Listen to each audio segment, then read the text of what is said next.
إسلام ما كيستي دلدلتوني رسول عليه الصلاة والسلام أكو لما إسلام جونفنتي قصوتا شنتمي سديتي سيستم قبا كيسك رسول حرام أقولا سيستموتا قبان التندو كان ديك على إن ستين الكو كإلي من ما التين مراتو قبان التين مراتو شنتمي سديت ولما جونفني نبي محمد صلى الله عليه وسلم حرام أقول شرط ولما أولي قال ساينسي قوتو سانكيسا توكو قبضي احتكارات احتكار جتشون حبس السلعة بنية التجارة ميشا قبا كيسا بيتين نمني قنفا يوكين دابين توكو دابني توكو يوكين نمني أبانك أبينيا توكو دلدلان چيمان توكو ملقا قبو قبات تغنك ايه ميشا قبا كيسا فناني حريك كوسو مغازينة تلغاني اتشوفو قبا كيسا أنسو ميشي چسوني ميشا يرو سانيف أمني لبو اتهجم كأمني فلنو بكبراتي بيتچو هنقبن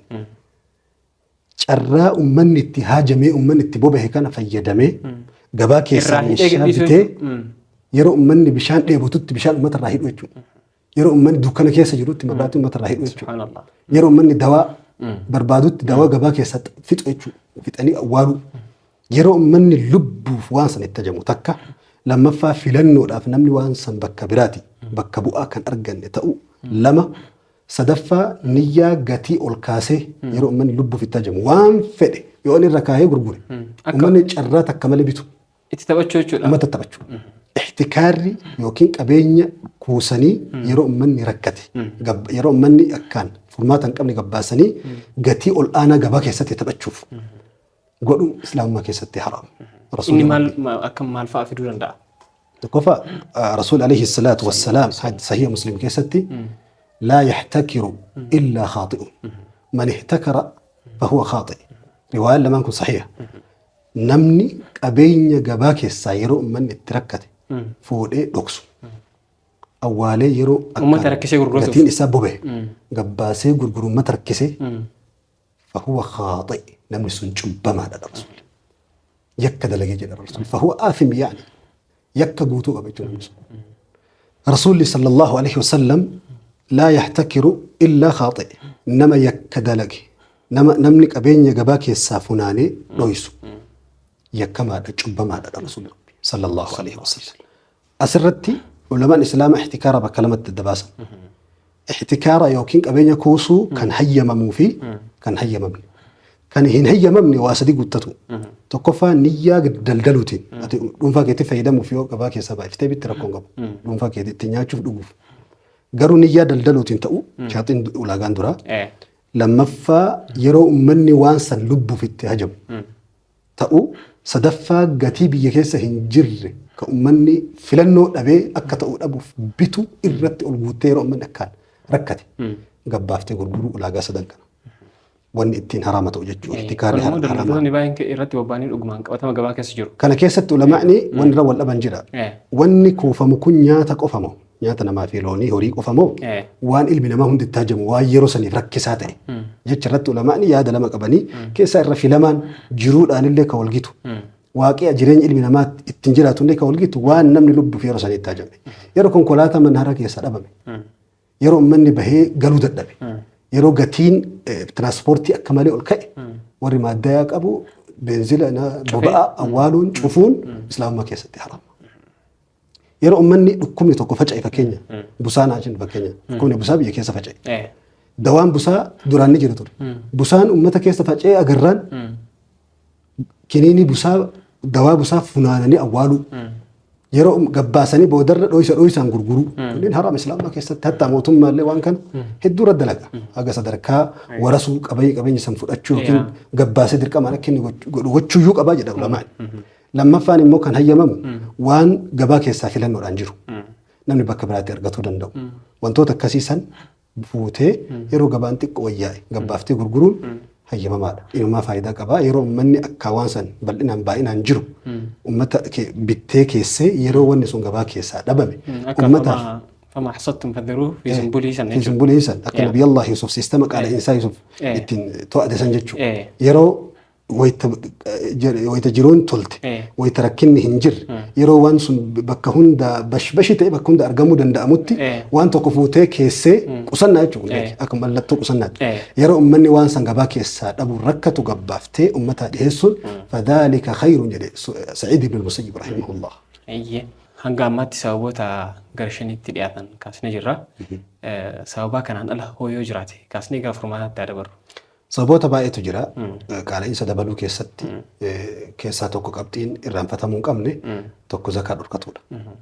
Zakaan qabeenya biyya keessa jiru namoota muraasa qofatti akka hin kufne uummata hunda akka wal gahuu danda'u gochuudha. Zakaan qabeenya ibaadaa qofaa miti. Qabeenya uummataati. Namni saayinsiin diinagdee addunyaa qabeenyi ka abbaatii fi nama dhuunfaatii jedha. Warri kaapitaalizim ka dhuunfaatii jedha. Garuu amantiin islaamaa qabeenyi ka rabbiiti. Fa'atuu min maalillaahi. Qabeenya kana ka kenne rabbi. Ilmi namaa khaliifaadha. Bakka bu'aa ilmi namaa.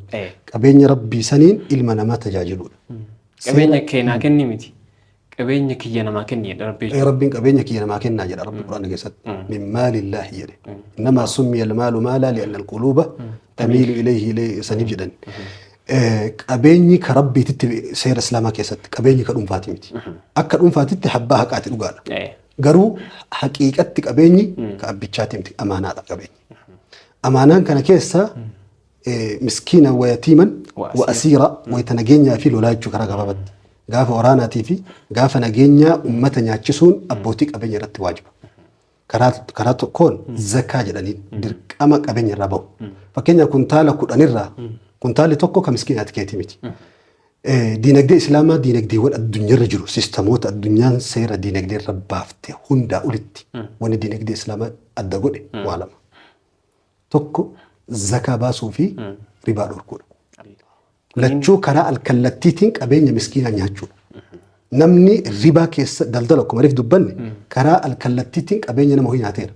Mallaqa silaa nama 30-40 nama 100 wal ga'u abbaan qabeenyaa tokkofti sassaabeera. Irra jira. Lukkuu killee irra teettoo jechuun waliin guutee kophaa isii. Dhoksitee akkanatti. Gooluu itti affiftee kophaa isaa. Zakaalleen qabeenya Umar ibn Khattaab jedhe idaa ra'ayta musliman jaa'i'a nama tokko biyya islaamaa keessatti ka beela hoyuu argite fa'alan beeki jedhe. Anna ganiyyan dureessa tokkotu alkallattiidhaan qabeenya jalaa hateedha Umar ibn Khattaab. Maal jechuudha? Zakaa dhoggatuun qabeenya muslimaa qabeenya nama haqaa tokko dhorkatu. Qabeenya abbaa isaa jalaa dhorkatu jechuudha.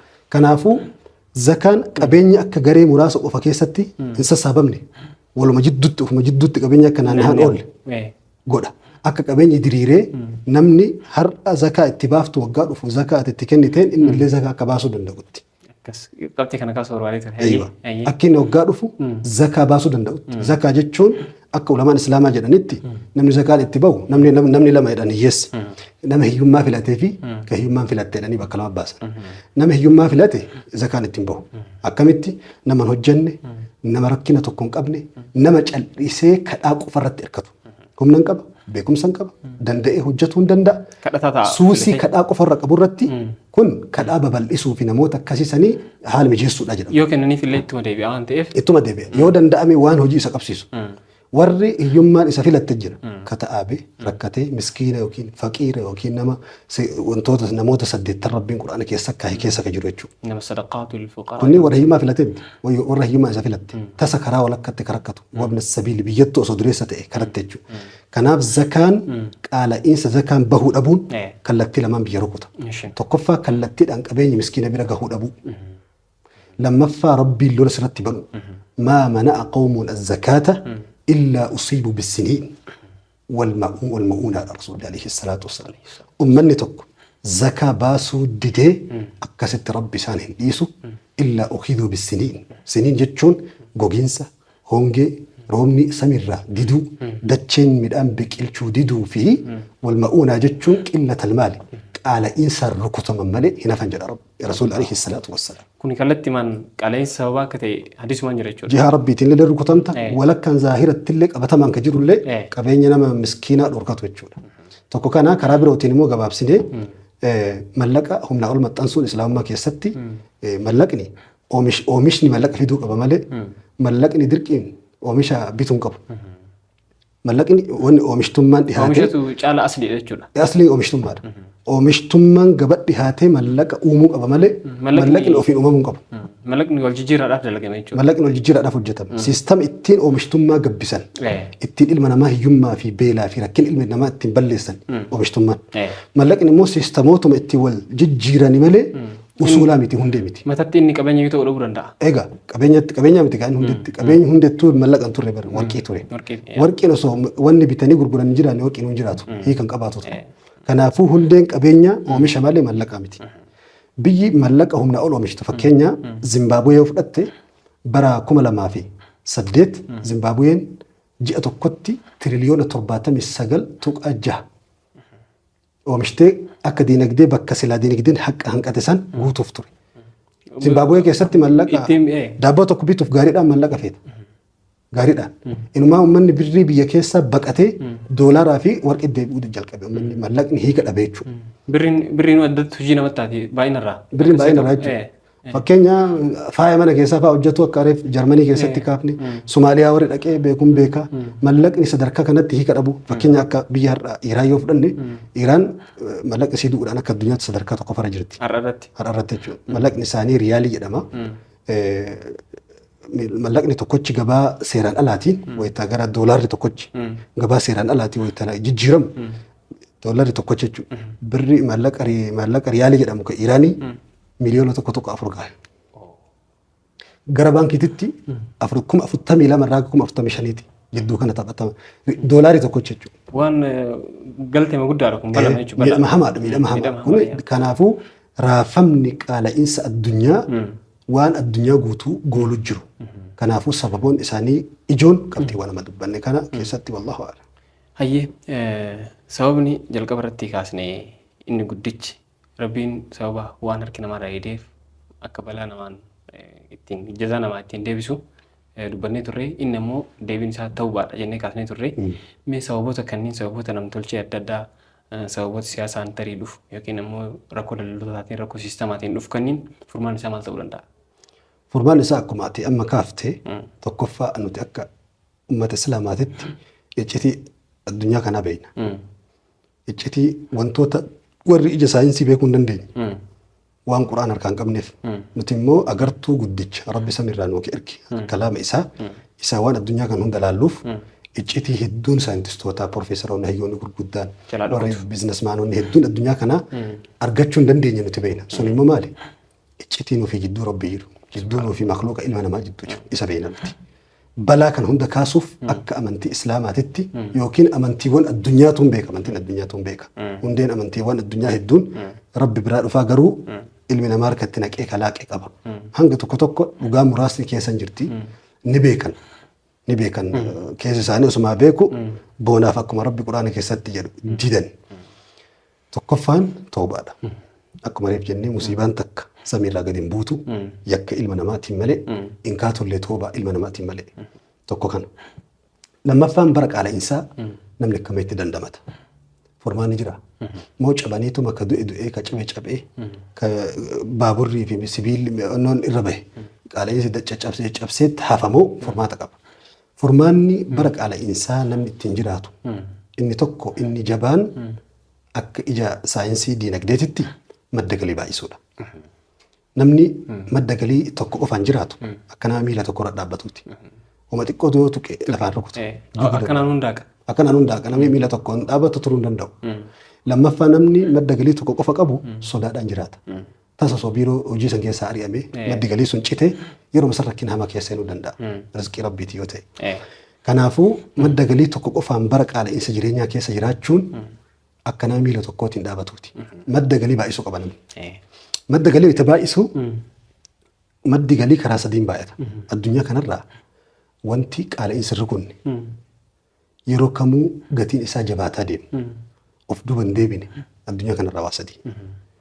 Hangafa irratti ofirratti investii gochuudha. Maal jechuun ogummaa. Addunyaa kanarraa wanni qaala'insi irra kunne hin kufne mallaqni isaa gadi hin buune barbaadamuun isaa hin jigne. Beekumsa abbaati. Beekumsaa fi ogummaa abbaati. Ogummaa ka harkaatu jira. Ogummaa sammuutu jira.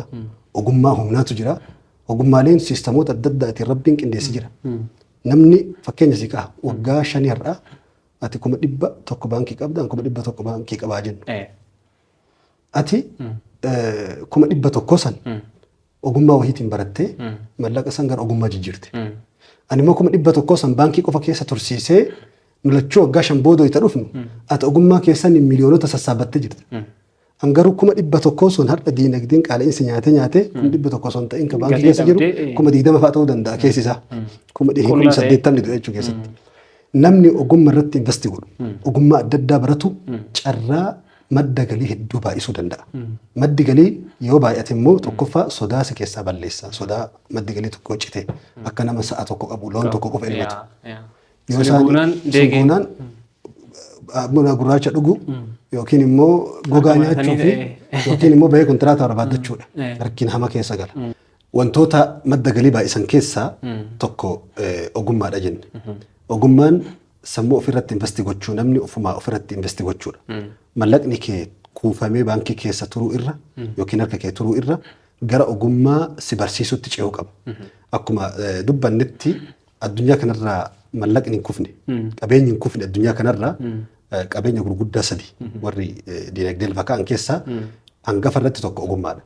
Ogummaan keessattuu saayinsaawaa fi teekinooloojii wal qabatu kan addunyaa dhufaa jirtu addunyaa teekinooloojiidhaan lafa gugdee dhufaa jirtu tan simatu keessatti waan humnaa caala baay'inaan keessatti biyyoota akka keenyaa Afrikaa keessatti wanti humnaallee ogummaa cimaa osoo ta'u gara teekinooloojii fi saayinsaawaatti cehu addunyaan of duraaf wanta gara fuulduraa gara itti deemnu waliin wal fakkeessaa deemu ogummaan baratamullee ogummaa humnaa caala baay'inaan fookasiin namaa ogummaa saayinsii ta'e teekinooloojii ammayyaa amma dhufaa jiru wal qabatu ta'u ogummaan inatamu. Ogummaan qaala'insaanii rukutamu injigu dubatti hin deebi'u bara kamuu barbaadamaadha. Kullama zdaadat mahaaratuk maal jedhan? Zaadat haajaatu naasi ilayk. Akkuma ogummaan kee cimaa guddataa dagaagaa bal'ataa deemuun dhalli namaallee sitti hajamaa jedhan. وكلما نقصت مهاراتك نقصت حاجة الناس إليك. أكما أقوم كي دبتا ديمون بيقوم ستكبدو أقوم ما نتكبدو ملي أتدندي ستوفتالين أتي بيكتو دبتا قد يبقى ديمون نمني سبرا بقت أقوم ما بايك أباتشون أكا نمني سيتوكو تشكنا بيجي قوتو ستاجمتو سيقول كناف وروني كيستو براتوني لفا رفا جران نموني ريف دلدل سينا جران أقوم ما بايسون وانت مدق لي بايس كيساتوكو كابين الدنيا را قالين سركون يومو هنجيني بدين ديمني توكو ogummaadha jen inni lammaffaan lafa dachee jechuudha dachee qabeenya addunyaa kanarraa dhiphata adeemu addunyaa tana gubbatti fakkeenya warqiin haga danda'ame haga ammaa harameen dhumne malee ardii keessaa baay'isuun ni danda'ama haga jirutti ardii keessaa bahu jechuudha ogummaallee baay'isuun dandeetta wanta addunyaa kanarraa dabaluu hin dandeenye lafti hin dabalu